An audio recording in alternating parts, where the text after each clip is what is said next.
Hey Kort, what are you doing? I'm doing a workout, but it seems extra hard today. Why's that? I don't have any energy, and my stomach hurts. I think I might know what's the problem. If you sit up, I can tell you a little bit better. Have you eaten anything today? No? Well, yeah, that narrows it down. You don't have any energy to use because you haven't eaten any food. You need some glucose. Glucose? Like the stuff that plants make in photosynthesis? That's exactly right. Do you know how glucose is used by animals? They eat the plants and then make it. Right. That's a great answer. But do you know what the process by which the animals use the glucose is called? No. It's called cellular respiration, and it happens in a cell's mitochondria. There are actually 3 processes to how cellular respiration takes place. What's mitochondria? Well, the mitochondria is known as the powerhouse of the cell. They're in organism cells, and they take the glucose that the organism derives either from plants or from other animals, and they break it down in their mitochondria so that each cell can do its specific task, it can grow, and it can reproduce. I can see you're really tired because you just yawned there. Yeah. Would you like to learn more about cellular respiration with me? Yeah. All right, so here's what we're going to do. You're kind of sweaty and you need to change your clothes. I'll give you this clementine, you'll go eat this and get some of that glucose so your body can start breaking down. And then while you're doing that, we can have a conversation about cellular respiration. How's that sound? Good. There you go. All right, see you in a little while. Okay.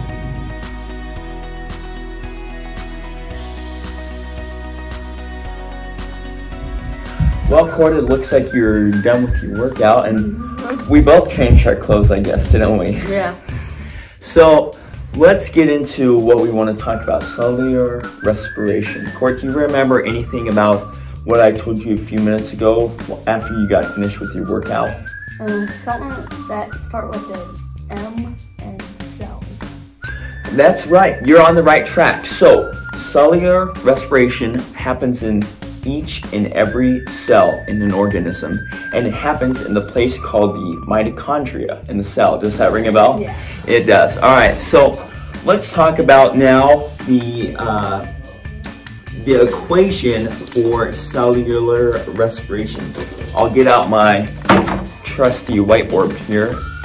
The cellular respiration equation is C6H12O6 plus 6 oxygen paired with each other equals 6 CO2, which is carbon dioxide, plus 6 H2O, which is water, very good, plus energy, pure energy that we can use. So I'll show it here as well. So this is our cellular respiration equation. And this is very important because it is actually the exact opposite of photosynthesis, where we got our C6H12O6, also known as what, Kort? Do you remember what I call it? Starts with a G. Glucose. Very good. Glucose, or as it's better known as Sugar. Sugar, that's right. So in our photosynthesis, we had our 6 carbon dioxide and 6 water plus light energy produced our glucose and oxygen. Now we're taking that glucose and oxygen, it's broken down and it's run through a couple processes, and we get energy from it. And then our byproducts also of carbon dioxide and water. So we'll get to talking about that, and we'll see where it goes. So strap in, Kort, we're in for a ride.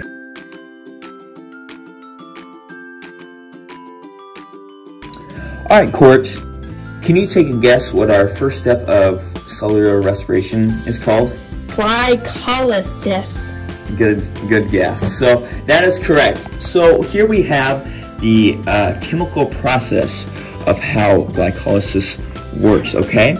And we have our, we started out with our C6H12, and remember we did have O6, didn't we? Yep. And that can be a little confusing, but the oxygen is now gone. So you could read words and letters and symbols, all right, and you can kind of get an idea, but it's easier a lot of times to get an actual visual representation, isn't it?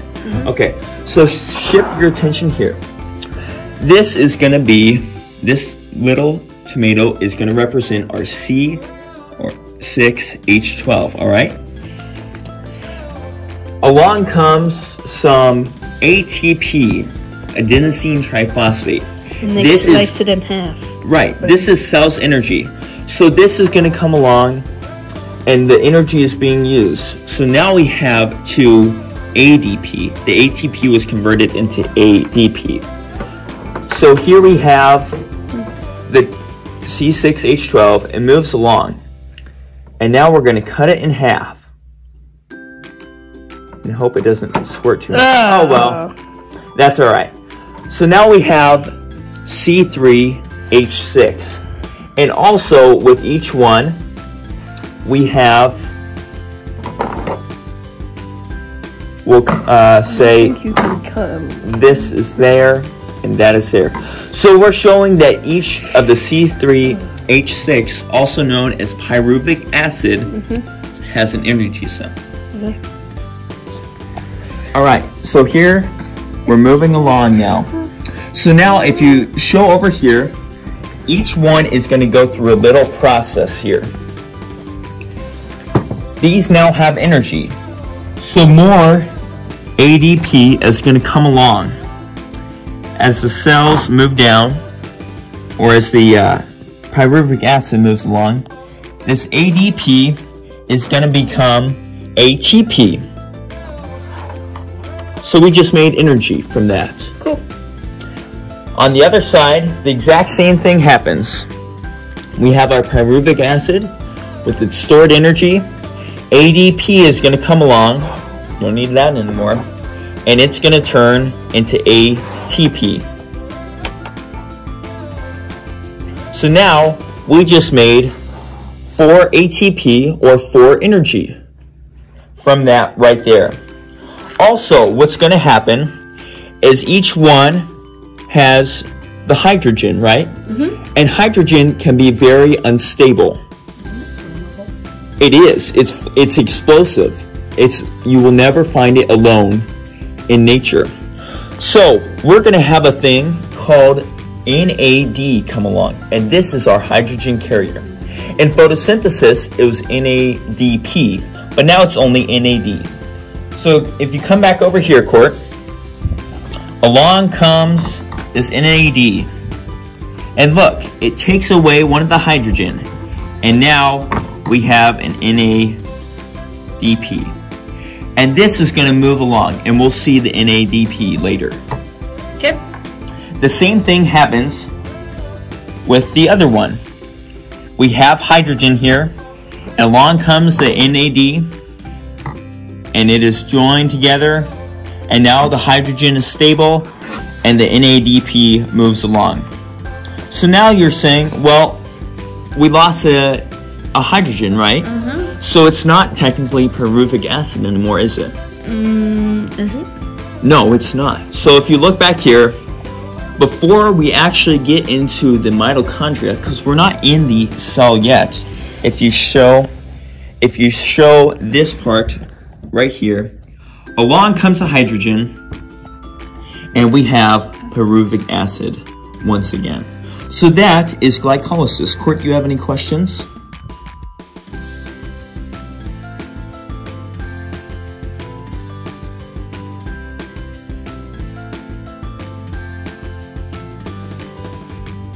Alright, Kort, we're into this second cycle, or the second step of cellular respiration. Do you have a guess on what this one is called? Krebs. Krebs cycle, yeah, that's right. Don't forget the cycle part. All right, so this is probably, if you think about it, one of the most complicated of the three, or it is the most complicated of the 3 cycles, because each one of these remember, these are our pyruvic acid examples, our C3H6. Each one of these has to go through this whole process in order to have enough stuff for our 3rd step. Why is there a ton of C's right there? I'll get to that. So we're starting out here. Each one is going to go through this, so I'll just take this one out and we can focus on one of them, and we can imagine that both of them are just going through it. So long we have this pyruvic acid. The NAD is going to come along and take the hydrogen out. So now we just have NADH. Also, one of our carbon atoms is going to be taken out with CO2. Remember how that we didn't have any of that oxygen when we started out with the C6H12? Yep. Well, the oxygen is all going to come into play here. Okay. So I have CO2. So now I'm going to pretend that we're not going to use this anymore. We're going to use these rocks here, and we're going to pretend each one represents a carbon molecule. All right? Okay. So we have now 2 carbon molecules because our hydrogen was taken away. All right? Okay. Now what's going to happen to this carbon is coenzyme A is going to come along, and coenzyme A is going to be added to the carbon, and we're going to make C2OH3. So that means there's 2 carbon atoms, 1 oxygen, and 3 hydrogens. All right?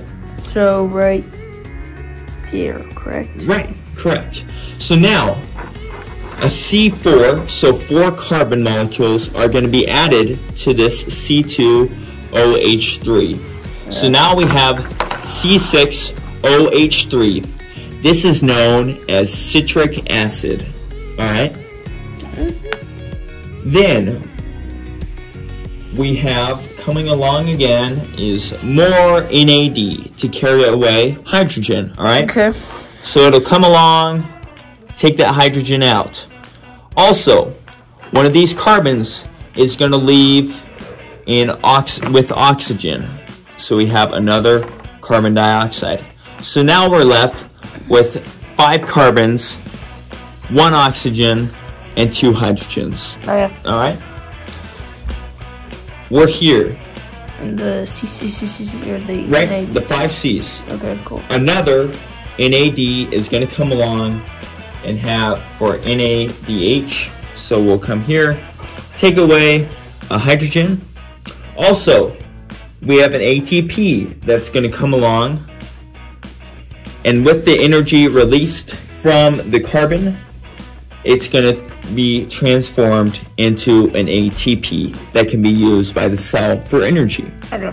Because that is the goal of cellular respiration, is have energy for the cell. So now we're left with 4 carbon atoms after another one is converted into CO2. Okay. Our last step is to have an FAD, which is 2 hydrogen carrier. It's a hydrogen that can carry 2 of them. So it comes along and it grabs 2 hydrogen. So all the hydrogen is taken away, and now we just have our oxygen left after another NADH came along too and grabbed the last hydrogen. Oh, okay. So now we're just left with these 4 carbon here, and guess what happens? This from up here, this other pyruvic acid comes along, and we have our 2 carbons from up here and our coenzyme A, and it's going to combine, and this whole process is going to repeat once again.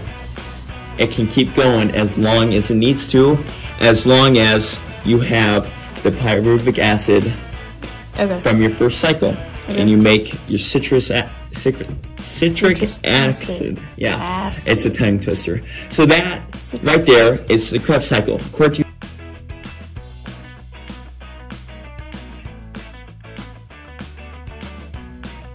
all right, Kort, we're into our last step of the cellular respiration cycle. It is called Electron Transport and ATP Synthesis. And if you look here, it is the main harvester of ATP, which is, yeah, so we make 32 ATP here, and the making of ATP is the main goal of what, Kort? Cellular respiration. Very good. I must have taught you well. All right, so remember all that NAD and NADH and FADH2 we had in the first two cycles? It's all going to come into play here. Okay. This electron transport and ATP synthesis is a very similar process to what happened in the light-dependent cycle of photosynthesis, okay? So, that NADH, two of them, and one FADH2 is going to open up 4 channels from the matrix where our Krebs cycle actually happened at. The matrix, that's right. Into the intermembrane, the mitochondria, okay? Because we're inside there now. Hydrogen that is located inside the matrix that was used during the Krebs cycle is going to come out into the intermembrane now. Now, what's going to happen is all this hydrogen, in order to make ATP, is going to come into this ATP synthesis. The hydrogen travels through. The energy from the negatively charged electrons compared to the positively charged hydrogen ions is going to be enough to produce 3 ATP for every electron. So that's quite a bit of energy for each molecule, isn't it? And that's basically all that happens. Electrons start here from hydrogen, and the separation of the NADH and FADH from their hydrogen, and they travel along, and they're used for the ATP synthesis to make ATP. Do you have any questions about this one, Kort? Nope. Pretty simple, isn't it? Yep. All right. Go.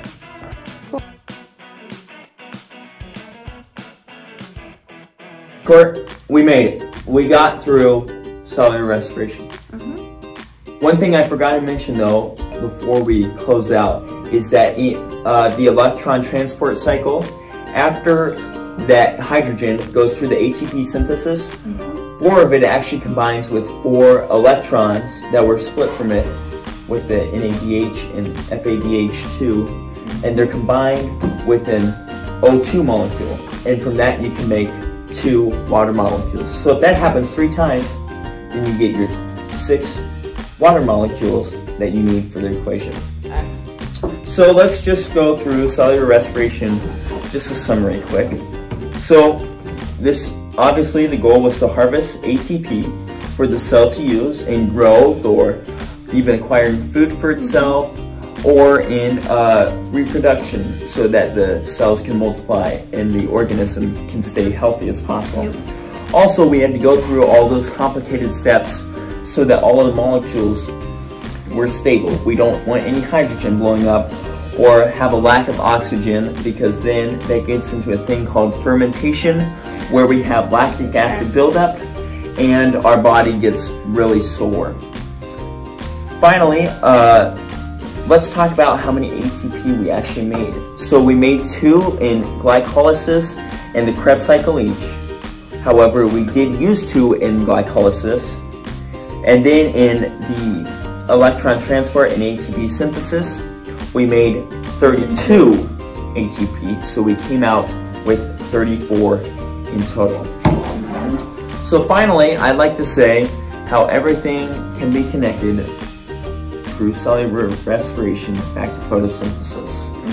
Like, for example, here, this cherry tomato, this raisin, and this nut, they are all beneficiaries of cellular respiration because they had to use that energy with going through cellular respiration to break down that glucose that they had made for themselves to use so they could have this produce.